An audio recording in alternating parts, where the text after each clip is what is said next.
अस्सलाम वालेकुम। Last time जब मैंने ये बनाया था ना मेहंदी वाला केक, तब आप लोगों ने कहा था कि हमें भी दुपट्टा बनाना सिखाएं, तो इस बार मैंने कहा चलो आप लोगों को सिखा देती हूँ। अच्छा, इसमें इस बार जो था ना दुपट्टे का कलर ऑरेंज था। उसके लिए जो मैंने ये कलर्स यूज़ किए ना, ये था रेड था, ऑरेंज था और थोड़ा सा येलो कलर भी था इसमें और वाइट कलर में, और बाकी मैं ऑरेंज का सारा कलर डाल रही हूँ। ठीक है, बेसिक जो होते हैं ना बेस कलर, वो मैंने ये वाले डाले थे जो मैंने अभी बताया आप लोगों को। जब तक शार्प ऑरेंज कलर नहीं मिल जाता तब तक हम लोग ऐड करते रहेंगे। अभी ये लाइट ऑरेंज था, मुझे सही डार्क वाला चाहिए था, तो उसमें मैं मिलीनियम के ही डाल रही हूँ। मिलीनियम के जो कलर्स हैं वो मैं फ्रेश क्रीम में भी यूज़ कर लेती हूँ, मैं उसमें भी यूज़ कर लेती हूँ फ़ॉन्डेंट में भी, और उसमें भी बटर क्रीम में भी। ये देखिए मेरा हाथ इतना थक गया था, पता नहीं फ़ॉन्डेंट इतनी सख्त हुई थी, होया ही नहीं जा रहा था, मिक्स ही नहीं हुआ जा रहा था, बार बार हाथ थक रहा था। तो खैर ये था कि हो गया था। और आप लोग कहते हो ना कि सर्दियों में फ़ॉन्डेंट हार्ड हुई हुई होती है, उसको सॉफ्ट कैसे करें। उसको सॉफ्ट करने का यही तरीका है कि आप लोग उसको आगे पीछे करके ना, आप लोग उसको थोड़ा सा वो करो, क्या कहते हैं, स्ट्रेच करो। स्ट्रेच करने से जो है ना फ़ॉन्डेंट सॉफ्ट हो जाती है।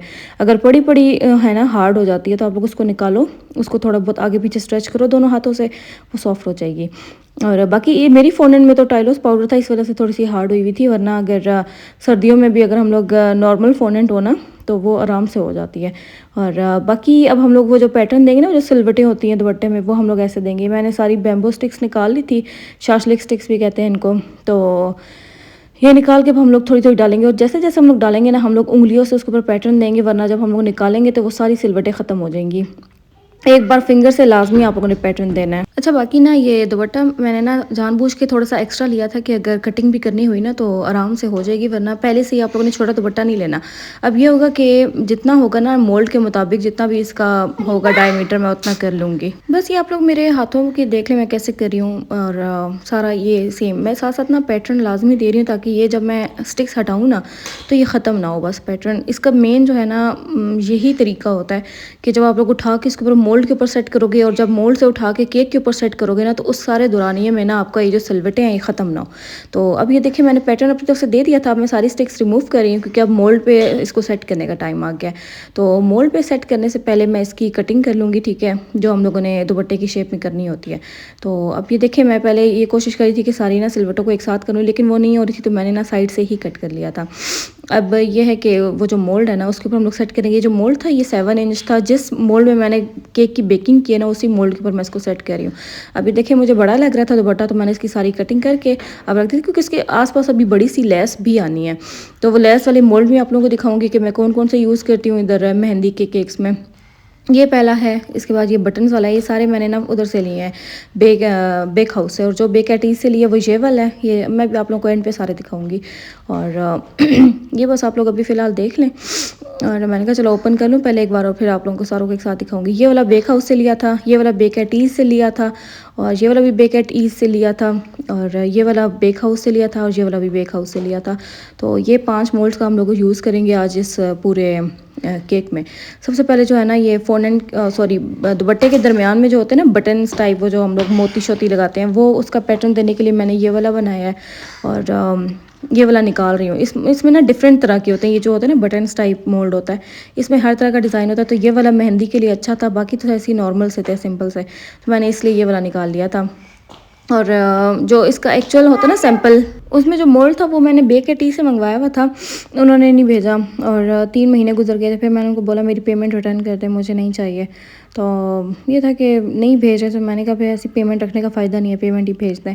और उसके बाद मुझे ये वाला नज़र आया, ये मैंने कभी भी यूज़ नहीं किया था, ये मैंने अब आके ना दुपट्टे वाले केक्स में शुरू किया, क्योंकि इसका कोई मुझे यूज़ समझ ही नहीं आ रहा था। मैंने मंगवा तो लिया था अपनी तरफ से, लेकिन वही बात है कि समझ नहीं आ रहा था। फिर इसमें ये वाला था जो मज़े का था, फ्लावर्स टाइप था कुछ, तो ये वाला मैंने इसके लिए निकाल लिया था। और इसको सारा कुछ जो है ना, मैं सारे जितने भी अभी लेसेस निकालूंगी ना, वो सारी फ़ॉन्डेंट के अपने कलर की होंगी, ऑरेंज कलर की। मेहंदी थीम में यही होता है कि जहाँ पे भी आपने लेस लगानी, भले ही वो दुपट्टे पे हो, भले ही वो केक पे हो, लेकिन उसका कलर वही चूज़ करें जो केक का अपना कलर होगा या जो दुपट्टे का अपना कलर होगा। अगर आप लोगों ने कोई और कलर यूज़ किया तो वो प्रोमिनेंट नज़र आता है, क्योंकि हम लोग हर जगह ना गोल्डन डस्ट नहीं लगा सकते। अगर लगा सकते हो तो फिर तो वेल एंड गुड, अगर नहीं लगा सकते तो बेस्ट ऑप्शन यही है कि आप लोग लोग ऑरेंज कलर की फ़ॉन्डेंट यूज़ करो, अगर फॉर एग्जांपल आप लोगों का दुपट्टा जो है वो ऑरेंज कलर का है। वरना ये जो होता है ना दुपट्टा अलग और लेस का कलर अलग, तो वो ना केक की सारी लुक को ख़राब कर देता है।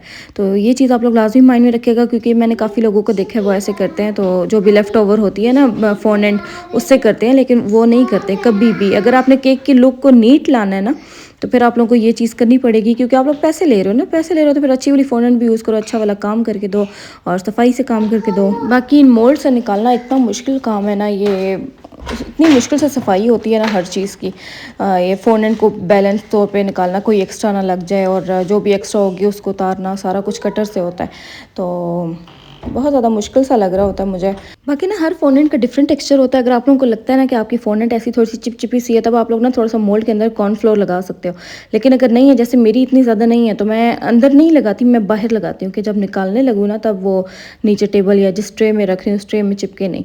तो उस तरह मैं इस तरह करती हूँ हमेशा। मोल्ड के अंदर तो मैं बहुत कम लगाती हूँ, बहुत ज़्यादा अल्फ़ाबेट्स जो होते हैं कभी तंग करने वाले होते हैं तब उनके अंदर लगा देती हूँ, वरना मैं ऐसे मोल्ड के अंदर कभी भी कॉर्नफ्लोर नहीं लगाती, बाहर लगाती हूँ। तो अब ये था, ये दूसरा मैं कट कर, दो आपके सामने मैंने कट करके दिखाए हैं, बाकी के जो थे ना 3 वो मैंने बैक कैमरा जाके निकाल लिए थे, क्योंकि काफ़ी ज़्यादा फिर लंबा प्रोसीजर हो जाता। ऑलरेडी जो है ना वीडियो काफ़ी लंबी हो रही थी, तो इतनी लंबी हमें बातें भी नहीं आती हैं, फिर बंदा क्या आप लोगों को गाइड करे। और दूसरी चीज़ के ऐसे जो होते हैं ना मोल्ड्स वाले काम, ये जो खास तौर पे लेस वाले होते हैं, इन वाली फ़ॉन्डेंट्स में कभी भी आप लोग कॉर्नफ्लोर ना डाला करो कभी भी, वरना इतना मुश्किल होता है ना। मैंने आप लोगों को शुरू में बताया था मेरी फ़ॉन्डेंट में हल्का फुल्का था कॉर्नफ्लोर, तो मुझे इतना मुश्किल हो रहा था ना इसको निकालना, मतलब कि फ़ॉन्डेंट मैं कट कर ही सारी बाहर आ जाती थी, इस तरह हो जाता था मसला। मैं तो अब ये है कि हैंडल कर लेती हूँ, लेकिन आप लोगों के लिए मे भी हैंडल करना इतना आसान ना हो, तो कभी भी आप लोग इसके अंदर ये ना डालना। अब ना ये मैं दुपट्टा वगैरह दुपट्टे पे चिपकाना शुरू हुई हूँ लेस वगैरह, और फिर इसका जो गोल्डन पेंट होगा ना सारा वो काम, वो मैंने फिर हादिया को दिया था, उसने करके दिया था, क्योंकि मेरे पास टाइम नहीं था उस दिन। एक तो लाइट चली गई थी, और ये वाला ऑर्डर था ये काफ़ी ज़्यादा अर्जेंट भी था, और इसकी जगह पे फिर 5 और ऑर्डर्स थे वो भी करने थे। तो मतलब कि उस वजह से ना मैंने, फिर मेरे पास टाइम ही नहीं था, मैंने उसको बोला कि ये करो, क्योंकि ऑलरेडी जो था ना दुपट्टा बनाने में मेरा अच्छा खासा टाइम ज़ाया हो गया था।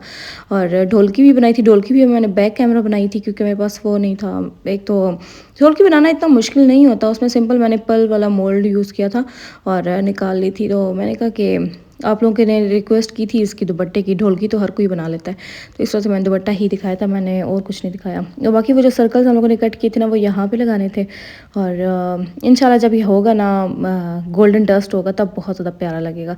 आप लोग देखना, अभी तो कुछ समझ ही नहीं आ रही है, क्योंकि दुपट्टे का कलर भी सेम है, लेस का कलर भी सेम है।